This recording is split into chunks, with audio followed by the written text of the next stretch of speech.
Okay, selamat pagi semua. Okay, kelas yang sebelum ni kita sampai dalam bola tampar. Kita belajar tentang kemahiran semasa menyerang dan kemahiran semasa bertahan. Sekarang kita akan masuk kepada formasi permainan untuk bola tampar. Okay, ini adalah formasi permainan ketika menyerang untuk pasukan yang menyerang. Okay, formasi yang pertama kita akan ada dua jenis formasi. Satu ialah formasi 4-2, satu ialah formasi 5-1.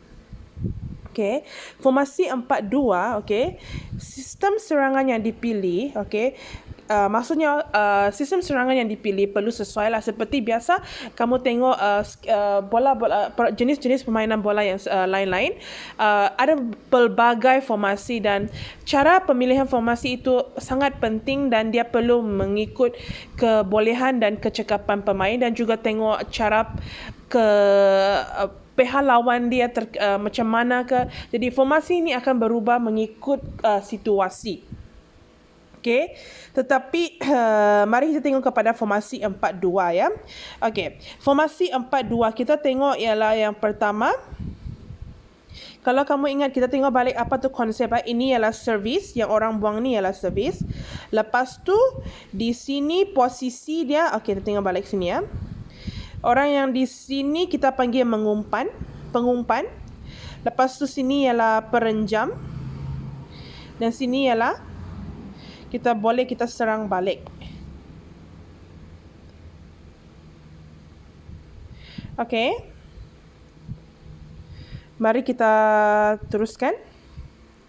Dalam formasi 4-2, formasi ini kita tengok daripada poin-poin 1 sampai 8 ya. Dia cakap formasi ini menggunakan 4 orang pemain. Okey. Jadi 4 orang pemain ini apa yang mereka buat? Mereka perenjam dan 2 orang itu pengumpan. Okey, mari kita tengok apa tu perenjam atau apa itu pengumpan. Okey. Di sini kita lihat, okey, ini servis. Ini pengumpan. Perenjam. Okey, perenjam ni yang ini, yang orang ini. Pengumpan di sini. Okey. Jadi kalau dalam kumpulan yang sama macam mana? Kita tengok.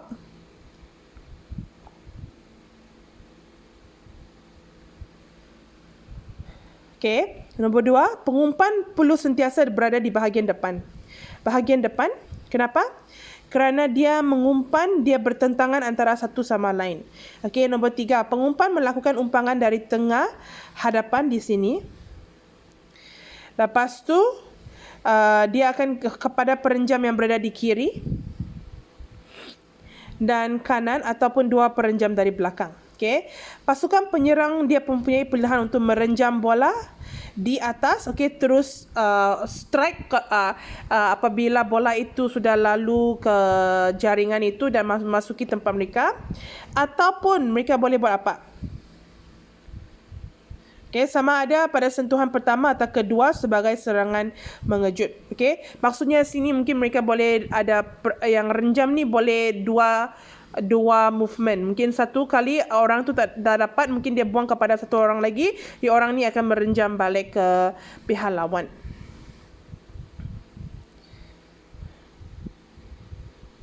Pasukan penyerang yang mempunyai pilihan untuk merenjam di atas jaringan sama ada pada sentuhan pertama atau kedua sebagai serangan mengejut. Okey, nombor 5.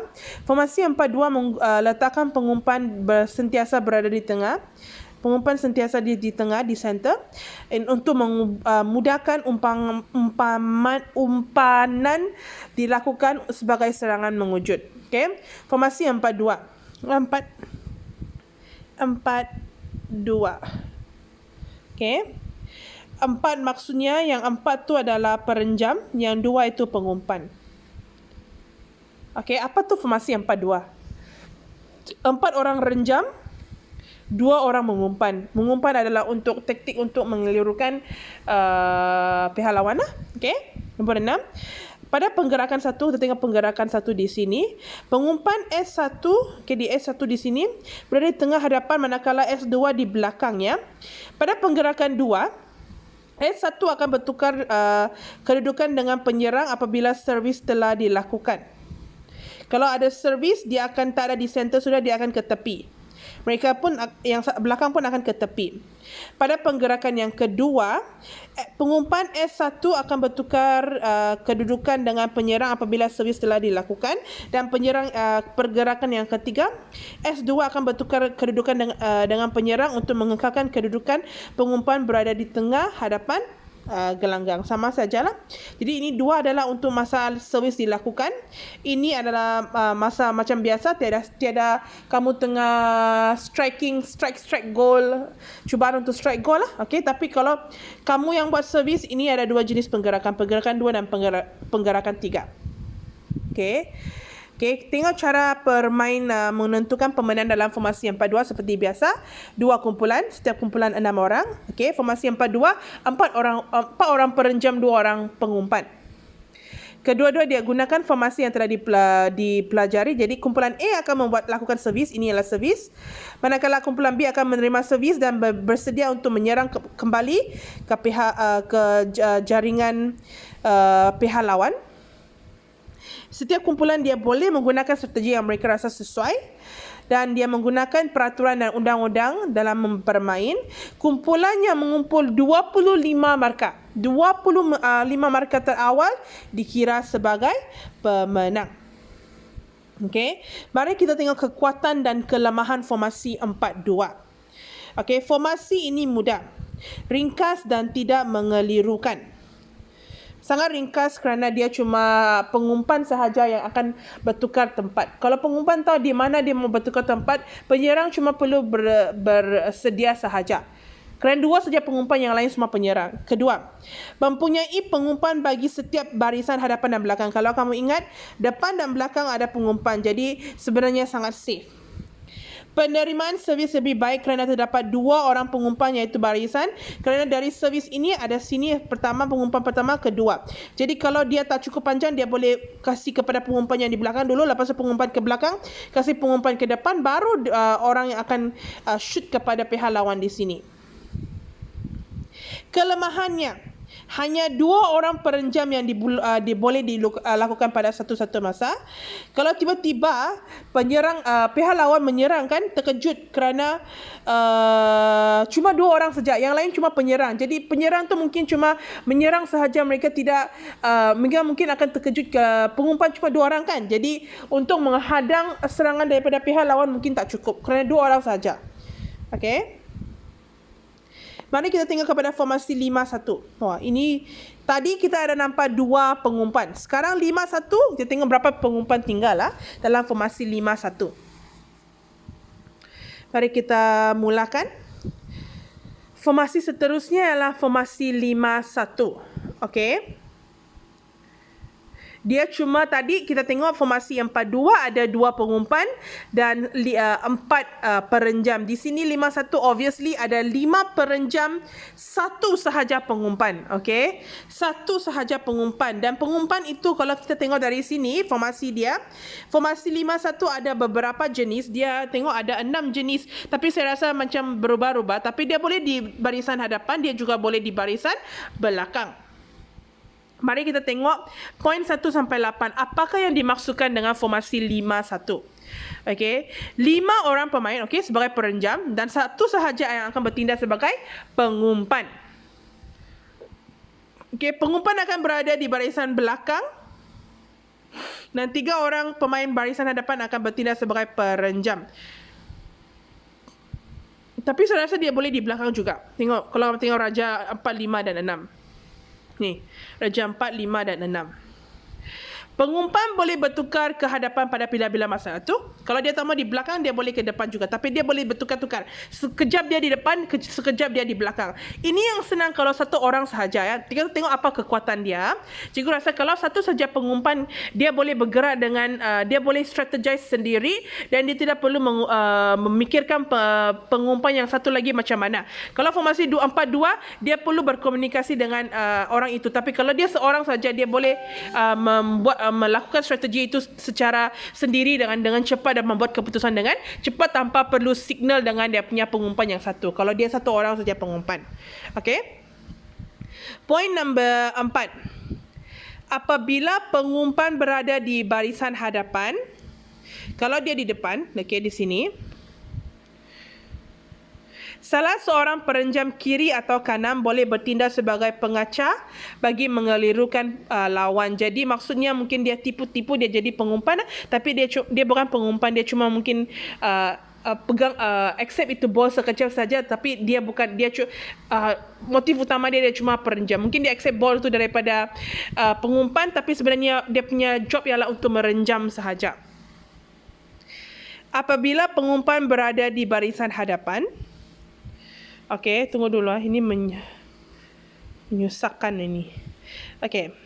Apabila pengumpan berada di poin nombor 5. Perenjam terdekat dengan bola boleh berperanan sebagai pengumpan. Okey. Jadi kerana sekarang kita mungkin kalau pengumpan itu di depan dan dia tidak cukup orang, jadi mungkin orang yang di perenjam di kiri atau di kanan boleh bertindak sebagai pengumpan dalam membantu pengumpan yang satu itu. Okey, jadi ini perlu strategi, perlu ada komunikasi dengan ahli kumpulan, no? Okey. Raja 1 sampai 6 menunjukkan kedudukan pemain ketika melakukan servis ataupun melakukan serangan. Dia punya point ialah cakap ada 6 orang ini sebenarnya tak kisah. Okey, pengumpan tu boleh bergerak ke mana-mana posisi yang dia suka. Okey. Nombor 7, Raja 1 dan 3, pengumpan bertukar ke kawasan 2 apabila servis dilakukan dan ketika mempunyai peluang untuk melakukan serangan. Umpanan dari tepi memudahkan serangan dilakukan. Okey, jadi dia Raja 1 sampai 3 tu apabila dorang buat servis lah.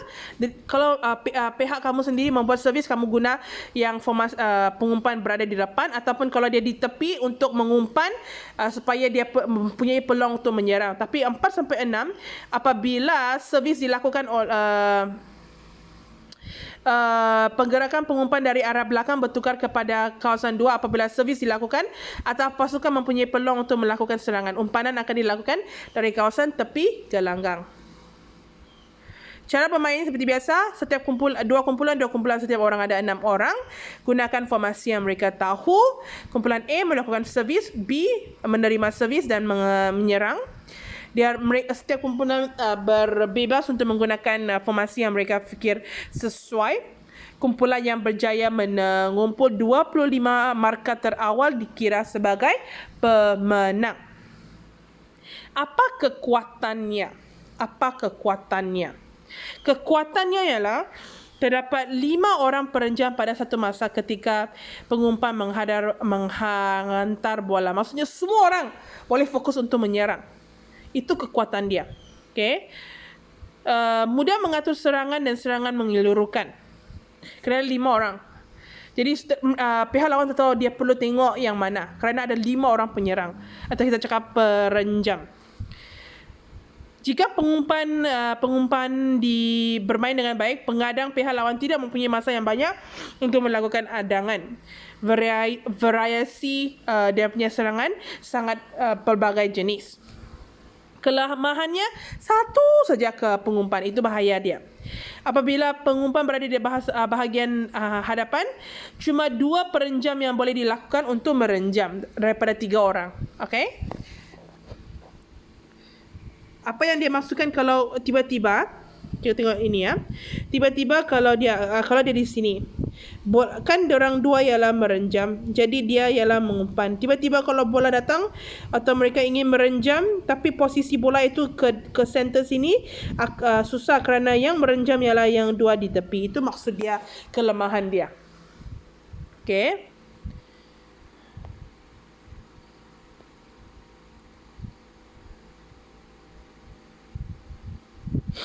Okey, tunggu dulu. Okey. Formasi permainan semasa bertahan. Okey. Formasi bertahan bertujuan untuk menggagalkan serangan pihak lawan. Okey. Untuk menggagalkan serangan pihak lawan. Formasi ini adalah untuk menyekat renjaman ataupun melambungkan kembali bola ke tempat pihak lawan. Kemahiran yang paling berasas ialah kemahiran mengadang dan kemahiran menyanggah. Mari kita tengok formasi bertahan barisan hadapan, player up. Barisan hadapan ialah orang yang di sini. Ni barisan hadapan, ni barisan belakang. Okey. Formasi bertahan barisan hadapan kita panggil di dalam bahasa English, kita panggil player up. Formasi bertahan barisan hadapan, okey, menekankan aspek mengadang di jaring. Okey, mereka mengadang maksudnya mereka cuba untuk defend melibatkan satu atau dua orang pemain. Ketika bertahan, pemain-pemain tersebut perlu apa? Dia perlu bijak menjangka pergerakan bola yang direnjam. Pengadang yang di tengah tu, di center itu perlu membuat adangan hampir semua bola yang direnjam. Terdapat beberapa posisi pemain boleh membuat adangan bergantung kepada bola yang direnjam. Posisi tersebut, mari kita tengok ada 3 jenis situasi. Situasi yang pertama ialah kalau bola direnjam dari kiri, tengok ini. Bola diadang oleh pemain kiri sahaja. Adangan yang baik apabila pengadang tengah membantu. Jadi kalau bola dari kiri, jadi yang pengerenjam kiri dengan yang pengadang di tengah itu membantu yang di kiri untuk membentuk dua adangan. Jadi ada dua backup di sini. Okay, ada satu backup. Maksudnya yang tengah tu bantu dia. Situasi yang kedua kalau direnjam. Okey, yang buat ialah yang defend ialah yang perenjam di kanan. Okey. Jadi yang tengah akan membantu yang di kanan. Jadi kita tengok pengadang yang di tengah ini memainkan peranan yang sangat besar. Jadi kebanyakan masa pengadang yang di tengah itu tidak boleh sembarangan ya. Yang ketiga situasi ialah bola direnjam dari tengah, jadi cuma pengadang, yang ini special sikit, cuma yang di tengah, orang yang di center itu saja dapat melakukan adangan. Yang perenjam kiri dan kanan tidak dapat bantu. Okey.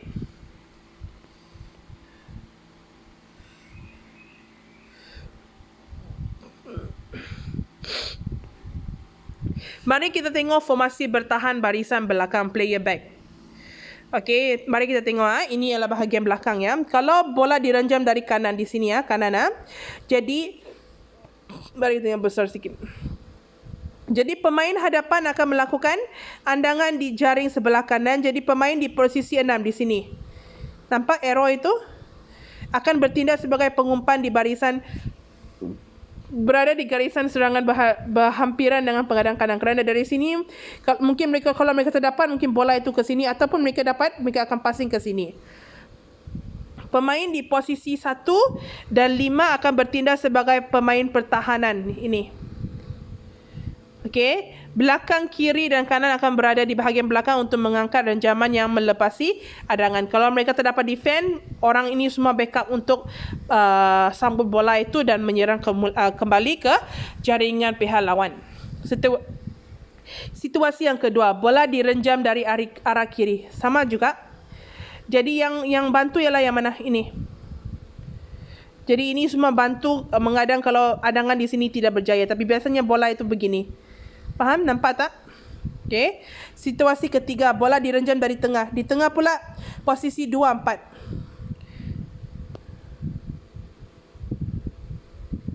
Okey. Jadi pemain di bahagian belakang bersedia untuk menyangga, untuk jikalau yang depan tak dapat menyangga, okey.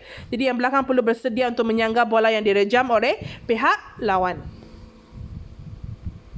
Mari kita dalam merancang strategi menyerang dan bertahan. Keupayaan pasukan untuk melakukan serangan yang baik bermula dengan penerimaan servis yang baik. Kalau mereka dapat serangan yang bagus, maksudnya mereka dapat servis yang dihantar, mereka dapat buat pihak lawan lah, dia dapat buat dengan baik. Okey, jadi ada beberapa kriteria yang kita perlu ambil kira dalam pemilihan strategi permainan. Yang pertama, kita perlu membuat analisis setiap pemain pasukan. Seperti biasa dari segi kemahiran mereka, keupayaan mereka dalam bermain dalam satu pasukan, dalam memilih strategi permainan. Yang kedua, penilaian perlu berdasarkan perhatian kepada kelebihan dan kelemahan setiap pemain dalam pasukan sendiri. Seperti biasa, benda yang sama yang berulang setiap permainan, betul ke tidak? Setelah melakukan analisis, tentukan strategi permainan yang sesuai untuk pasukan. Tentukan sistem permainan dan formasi yang paling sesuai. Ada 4-2, ada 5-1. Ini tak banyak. Bola tanpa ada 2 saja. 4-2-5-1. Perenjam dan pengumpan. Ingat Analisis kekuatan dan kelemahan setiap sistem.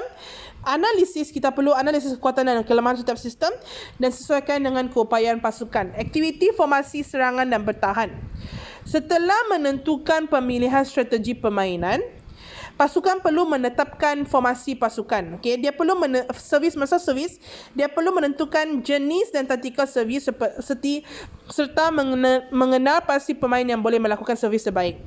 Menentukan sistem penerimaan servis. Okey, berkaitan dengan formasi juga. Menentukan strategi serangan, menentukan strategi mengadang. Ni strategi mengadang. Player up atau player back. Okey. Mengadang adalah untuk menentukan taktikal mengadang dan pertukaran tempat mengadang serta pengadang terbaik dan pengadang lama. Pertahanan gelanggang, menentukan kawasan pertahanan gelanggang yang lemah.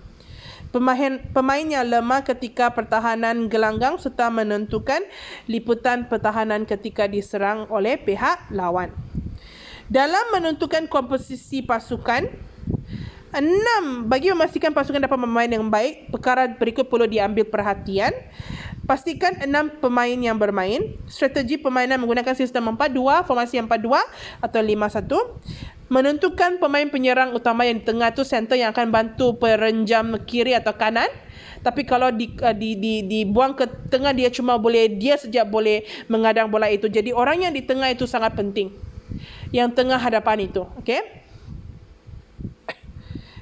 Keempat, menentukan pemain pengumpan terbaik, menentukan pemain pertahanan utama, menentukan pemain yang sesuai dengan libero. Cara bermain seperti biasa, 2 kumpulan, ada 6 orang setiap kumpulan. Okey, dia orang guna formasi yang mereka belajari, strategi yang mereka belajari. Kumpulan A servis, kumpulan B menerima servis dan menyerang. Setiap kumpulan dia bebas menggunakan strategi serangan yang mereka rasa sesuai. 25 marta terawal yang dikumpulkan salah satu kumpulan akan dianggap sebagai pemenang. Okey. Jadi ini sahaja untuk hari ini. Kita secara sah telah habis bola baling. Seterusnya minggu depan kita akan masuk ke dalam sepak takraw. Jadi untuk cikgu anggap kamu hadir ke tidak, tolong jawab link dalam Google Form itu. Itu sahaja pada hari ini. Terima kasih kelas.